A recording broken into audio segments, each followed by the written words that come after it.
Bienvenue à Discussion d'avenir, un programme dans lequel des duos d'entrepreneurs répondent à des questions sur la durabilité et le futur. Dans cet épisode, Céline Lejeune et Léopold Kopiters. Quel est le monde idéal de demain? Le monde idéal pour moi, ce serait un monde qui est à l'équilibre, où tout ce qui est consommé, on consomme à hauteur de ce que le monde peut produire, donc qui soutient quelque part juste cette vie sur Terre, qui soit à l'équilibre. Moi, je te rejoins assez fort, c'est sur cette consommation en fait raisonnée. En fait, je trouve une consommation consciente. Ouais. On sait ce qu'on consomme en n'étant pas dans la surconsommation.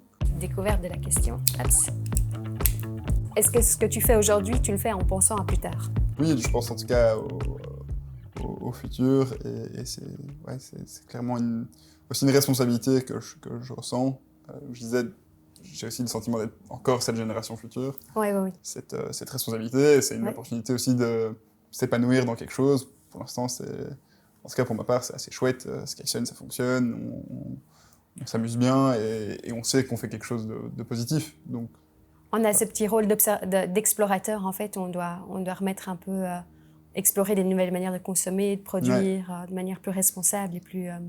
Ouais, c'est vraiment une grosse recherche et il n'y a pas une seule solution. C'est pas comme si... il faut être curieux, autonome. C'est ça, ouais. Chercher. On apprend tout le temps et je pense qu'il y a beaucoup de choses qui se mettent en place, quoi. Alors, nouvelle petite question, plus facile comme ça.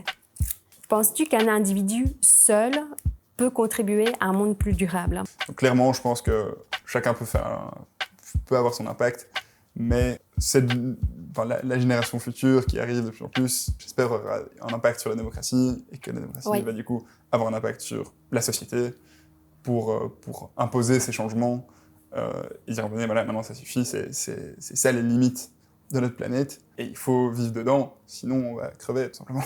Oui, c'est sûr. Dernière question. Qu'est-ce que la durabilité pour toi? En fait, c'est le respect. C'est un peu de se dire, voilà, c'est un peu lié avec le respect, c'est de se dire, la manière dont je vis et ma liberté personnelle n'entrave pas ta liberté ni celle des générations futures. Ce que j'ai dit au début, sur l'équilibre justement. Donc c'est cette notion d'être en... de vivre à l'équilibre, quoi. À l'équilibre, avec l'environnement. En fait, c'est lié à l'impact de chacun, en fait. Quel est notre impact, quelle est notre empreinte, et qu'elle soit la plus neutre possible, ou elle peut être qu'elle ne soit pas au détriment de celle des autres.